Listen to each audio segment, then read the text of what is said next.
నమస్తే. Welcome to our channel. నేను ప్రియాంకరావు. నా అన్వేషణ. చాలామంది అంటారు కదా!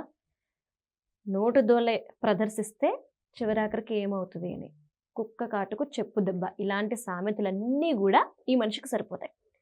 సీతమ్మ, ద్రౌపది మీద ఎలాంటి వ్యాఖ్యలు చేశారో అందరికీ తెలుసు. దమ్ముంటే రండి అని ఇక్కడ తెలుగు వాళ్ళందరూ గూడా ఇండియాకి రమ్మని చెప్పేసి సవాల్ విసిరితే, నేను రాను బాబోయ్ అని పారిపోతున్న వ్యక్తి, ఇంత పిరికి వ్యక్తి మరి హిందూ మహిళల మీద, హిందూ మతం మీద ఇలాంటి వ్యాఖ్యలు ఎలా చేయాలనిపించింది. పైగా శాపనార్థాలు ఎవరైతే ఫాలో అవుతున్నారో ఈ ఫాలోవర్స్ ఆయన సారీని యాక్సెప్ట్ చేయకపోతే గనక వాళ్ళ మీద శాపనార్థాలు పెడుతున్నారు. అసలు నా అన్వేషణకు సంబంధం లేని విషయంలో ఎందుకు ఇన్వాల్వ్ అయ్యాడో, ఈ విధమైన కామెంట్స్ని మనం ఎలా చూడాలి, దీని గురించి డిస్కస్ చేద్దాం. మనతో మాట్లాడడానికి సీనియర్ జర్నలిస్ట్ సిఎస్ రావు గారు ఉన్నారు. ఆయన అడుగుతాం. నమస్కారం సార్. నమస్తే సార్, నా అన్వేషణ ఐ థింక్ మీరు చూసే ఉంటారు. ఇలాంటి వ్యక్తి శివాజీ గారు చేసిన కామెంట్స్కి ఈయనకి సంబంధం లేదన్నాం. ఈయన ఇండస్ట్రీ కాదు, ఎందుకు ఇన్వాల్వ్ అయ్యాడు అనేది ఒక క్వశ్చన్ అయితే, సీతమ్మ గురించి, ద్రౌపది గురించి తప్పుగా మాట్లాడడం, గరికపాటి గారు ప్రతి ఒక్కరు గురువుగా భావించే వ్యక్తి, అలాంటి గురువు గారి గురించి అసభ్యకరంగా మాట్లాడడం, ఆ తర్వాత ఎవరైతే ఫాలోవర్స్ ఆయన ఫాలో అయ్యి సబ్స్క్రైబ్ చేసుకుని వ్యూవర్స్ ఉన్నారో వాళ్ళ మీద శాపనార్థాలు పెట్టడం, పైగా విఘ్నేశ్వరుడు గురించి మాట్లాడడం. మీరు ఎలా చూస్తారు దీన్ని? ప్రధానంగా రాజకీయాల్లో ఏమంటారంటే ఓటర్లో నా దేవుళ్ళు అంటుంటారు. ఎవరు? రాజకీయ నాయకులు. నాన్ వేష్కి వచ్చేసేపటికి సబ్స్క్రైబర్స్, ఫాలోయర్స్ దేవుళ్ళలాగా ఫీల్ అవ్వాలి అతను.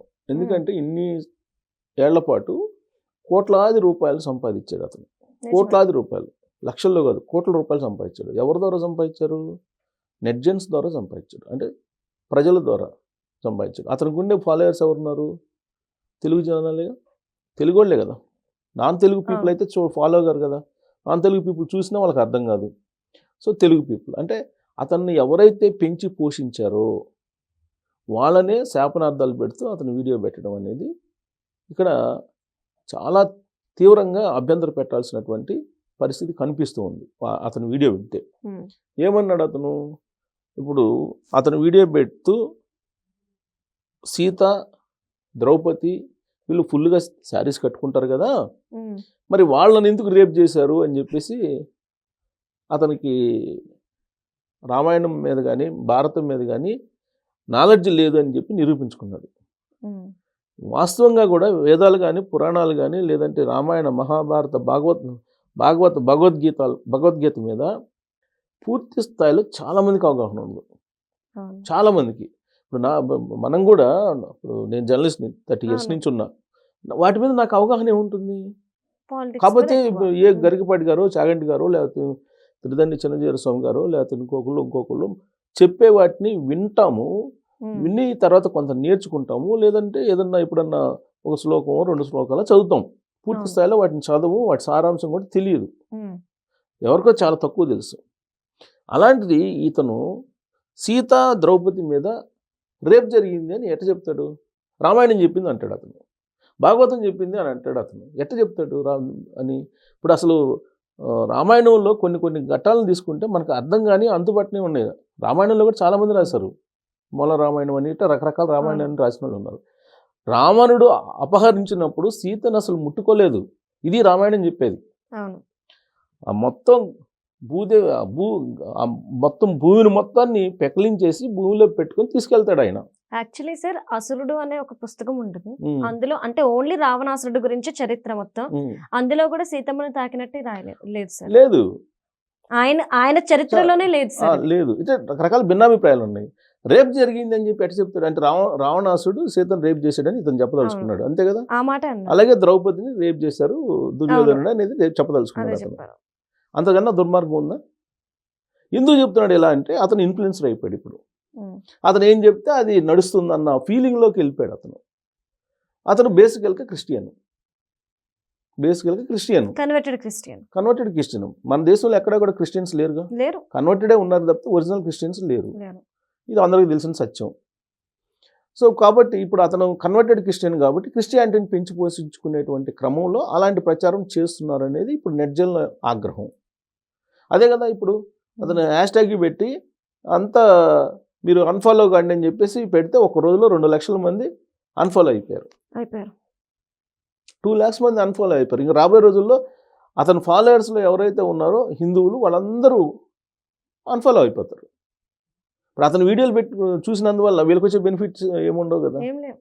ఏదో ఇప్పుడు వరకు ఏంటంటే అతను ఏదో నాన్వేషన్ అనేటువంటి పేరుతోటి, ప్రపంచ యాత్రికుడి పేరుతోటి అతను ఏదో కొన్ని షూట్ చేసి పెడుతున్నారు కాబట్టి ఏదో చూస్తున్నారు.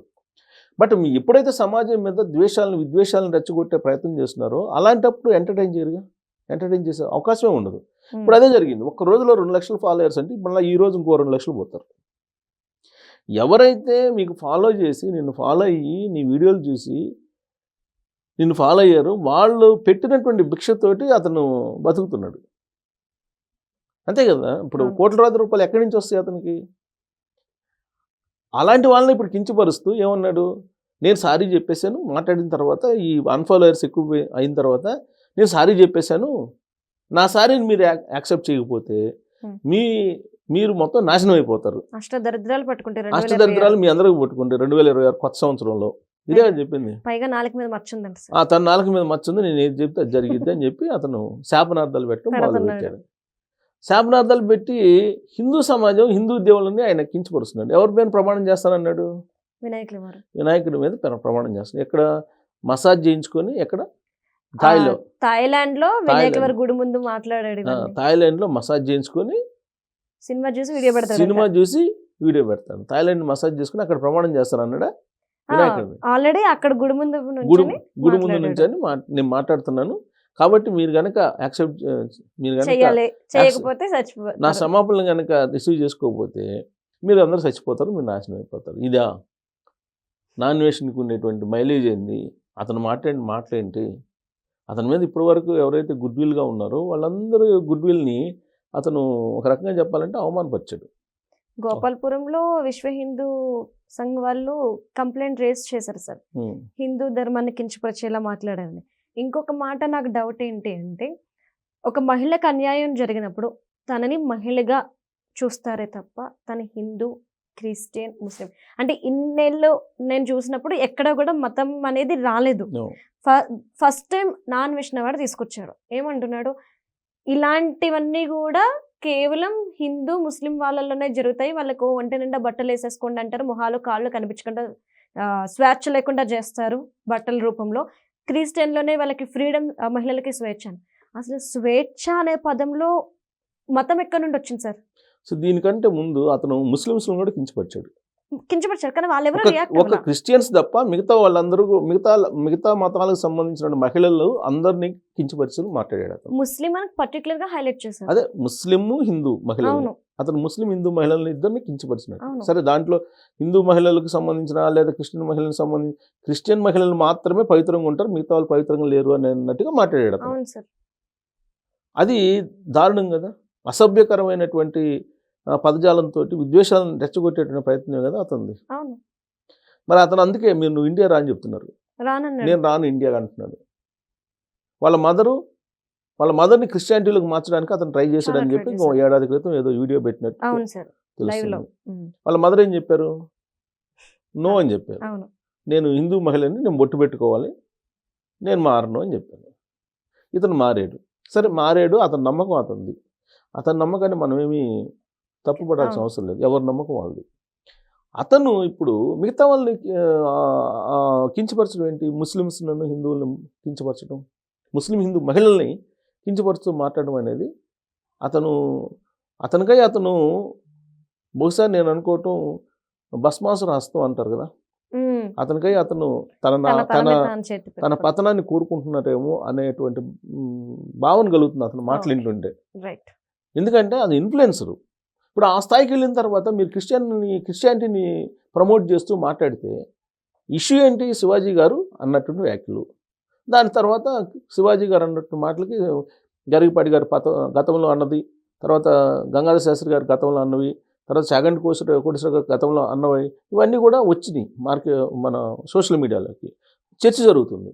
ఇలాంటి పరిస్థితుల్లో ఇతను ఇలాంటి డైవర్షన్ తీసుకురావడం అనేది, దాన్ని మతం తోటి ముడిపెట్టి మాట్లాడటం అనేది, అతని ఇంటెన్షన్ ఏంటి, అసలు అతని లైఫ్ గోల్ ఏంటి అనేది అర్థమవుతుంది. కాబట్టి ఫాలోయర్స్ ఇప్పుడు 2 లక్షలు అయిపోయారు కదా, కంప్లీట్గా అన్ఫాలో అయ్యేటువంటి అవకాశం ఉంది.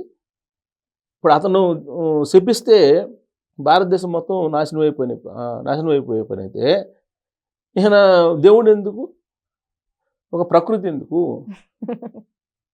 రైట్. బహుశా అతని పతనాన్ని అతను కోరుకుంటున్నట్టు అనిపిస్తుంది. బట్ అలా చేయకుండా ఉంటే బాగుండేది అతను. Right. Thank you so much sir. Thank you.